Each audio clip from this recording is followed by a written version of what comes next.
नमस्कार दोस्तों, आप सभी का स्वागत है आपके अपने YouTube channel SK job alert में। आज मैं आपके लिए सी-टेट एग्ज़ाम 2020 के लिए सामाजिक अध्ययन के मोस्ट इम्पोर्टेंट क्वेश्चन लेके आया हूँ। इस वीडियो में मैंने आपके लिए सभी क्वेश्चन सिलेक्टेड और अच्छी लेवल के लिए हैं। ये वही क्वेश्चन है कि जो कि आपके एग्ज़ाम में बार बार पूछे जाते हैं।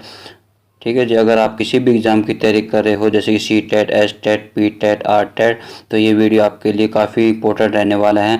तो चलिए दोस्तों वीडियो को स्टार्ट कर लेते हैं। ये सामाजिक अध्ययन की क्लास 2 रहेगी। ठीक है जी। तो बिना समय गवाए वीडियो को स्टार्ट कर लेते हैं। आपका फर्स्ट प्रश्न रहेगा, संविधान के किस भाग में मूल अधिकार का उल्लेख मिलता है? ये मिलता है भाग 3 में। संविधान के किस भाग में मूल अधिकार का उल्लेख मिलता है? ये मिलता है भाग 3 में।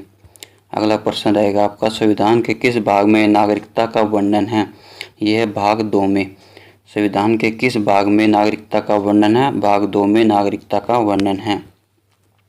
अगला प्रश्न रहेगा आपके लिए, मूल कर्तव्यों का उल्लेख संविधान के किस भाग में है? यह भाग 4 क में। ठीक है जी।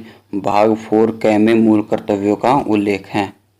अगला प्रश्न रहेगा आपके लिए, भारतीय संविधान में कुल कितने अनुच्छेद हैं? यह 444 भारतीय संविधान में अनुच्छेद हैं।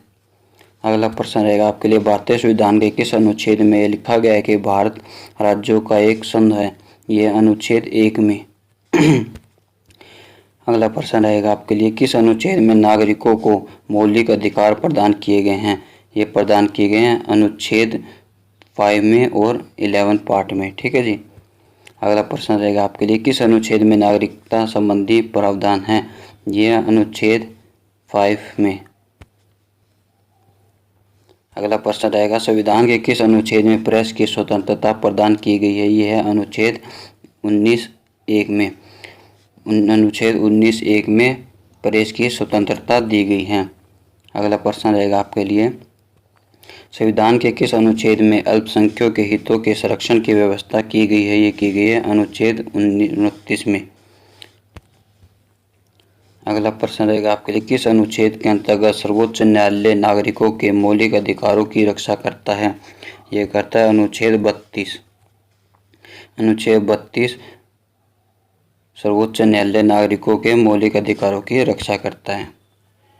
अगला प्रश्न रहेगा आपके लिए, संविधान के किस अनुच्छेद में राज्य के नीति निर्देशक तत्वों का उल्लेख है? यह अनुच्छेद 36 से 51। संविधान के किस अनुच्छेद में राज्य के नीति निर्देशक तत्वों का उल्लेख है? यह अनुच्छेद 36 से 51 तक।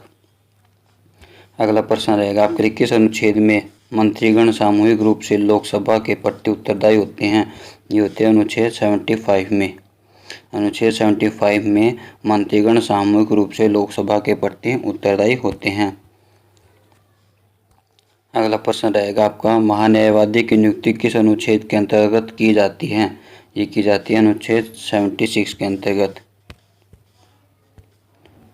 अगला प्रश्न रहेगा आपके लिए, संविधान के किस अनुच्छेद में के अंतर्गत राष्ट्रपति लोकसभा को बंद कर सकता है? ये कर सकता है अनुच्छेद 108 में। ठीक है जी। ये मोस्ट इम्पोर्टेंट क्वेश्चन रहेगा, बहुत बार एग्जाम में पूछा गया है। वह अनुच्छेद 108 के अंतर्गत राष्ट्रपति लोकसभा को भंग कर सकता है। आपका अगला प्रश्न रहेगा, संविधान के किस अनुच्छेद में धन विधेयक की परिभाषा दी गई है?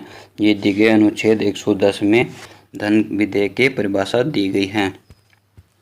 अगला प्रश्न रहेगा आपके लिए, संविधान के किस अनुच्छेद के अंतर्गत राष्ट्रपति अध्यादेश जारी कर सकता है? यह अनुच्छेद 123 के अंतर्गत। ठीक है जी। अनुच्छेद 123 के अंतर्गत राष्ट्रपति अध्यादेश जारी कर सकता है। अगला प्रश्न है, किस अनुच्छेद के तहत राष्ट्रपति वित्त आयोग का गठन करता है? ये करता है अनुच्छेद 280 के अंतर्गत राष्ट्रपति वित्त आयोग का गठन करता है। अगला प्रश्न है, संपत्ति का अधिकार किस अनुच्छेद में है?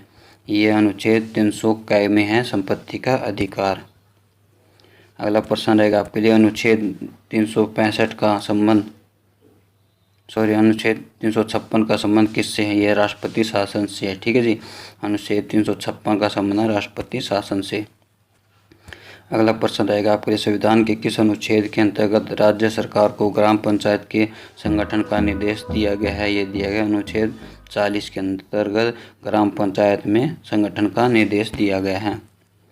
अगला प्रश्न रहेगा आपके लिए, संविधान लागू होने के पश्चात कौन सा भारतीय संघ का एक आरक्षित राज्य था?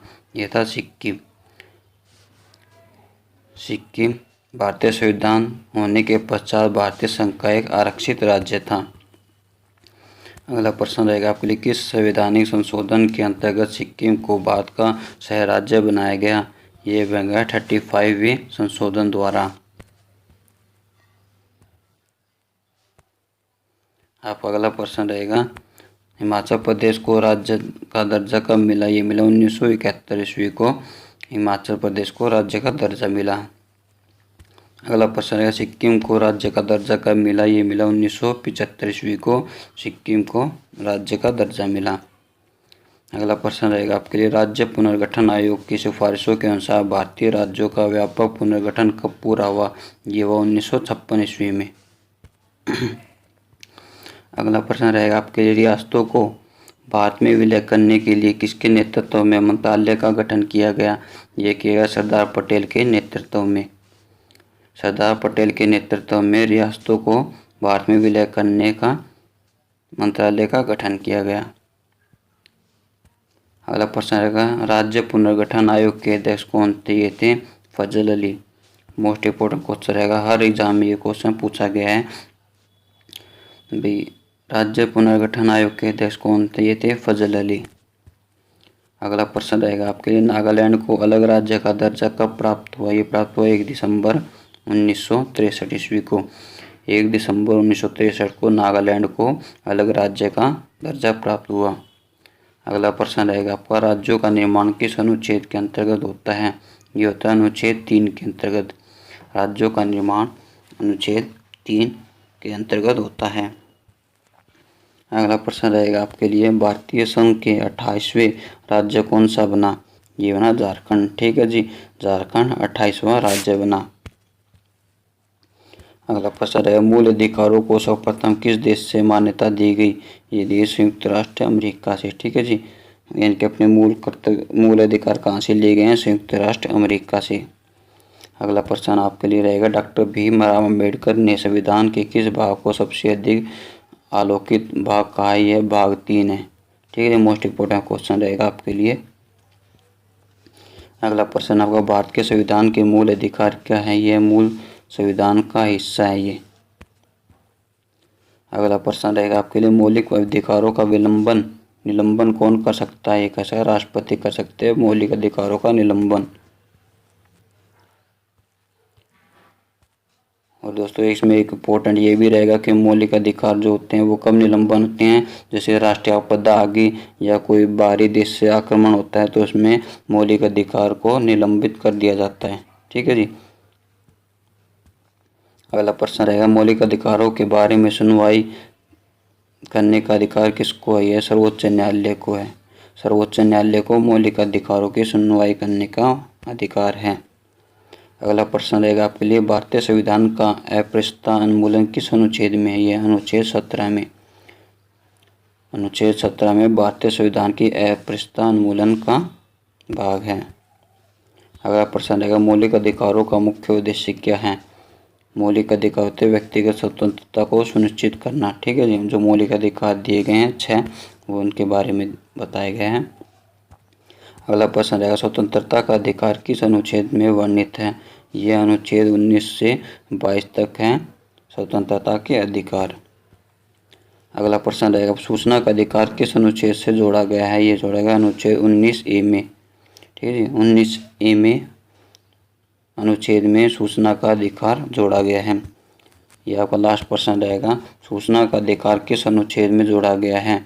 शिक्षा का अधिकार, सॉरी दोस्तों, अनुच्छेद 21A में शिक्षा का अधिकार जोड़ा गया। ये मोस्ट इम्पोर्टेंट क्वेश्चन रहेगा। हर बार स्क्रीनिंग टेस्ट में जो आपके होते हैं उसमें ये क्वेश्चन बार बार पूछा गया है, शिक्षा का अधिकार किस अनुच्छेद में है? यह अनुच्छेद 21A में। ठीक है दोस्तों, तो इस वीडियो में दोस्तों हमारे सामाजिक अध्ययन के 40 मोस्ट इम्पोर्टेंट क्वेश्चन किए संविधान से रिलेटेड। ठीक है जी, तो आशा करता हूँ दोस्तों मेरे द्वारा कराए गए क्वेश्चन आपको पसंद आए होंगे। और दोस्तों वीडियो पसंद आए तो वीडियो को लाइक करें, अपने दोस्तों के साथ में से ज़रूर शेयर करें। और जो मेरे भाई बहन इस चैनल पे पहली बार आए हैं वो चैनल को सब्सक्राइब कर ले और बेल आइकन को ज़रूर प्रेस करें, जिससे कि मेरी आगे आने वाली सामाजिक अध्ययन की 1000 की सीरीज़ की क्वेश्चनों की वीडियो नोटिफिकेशन आपको समय से मिल सके। इसी के साथ धन्यवाद दोस्तों। जय हिंद, जय भारत।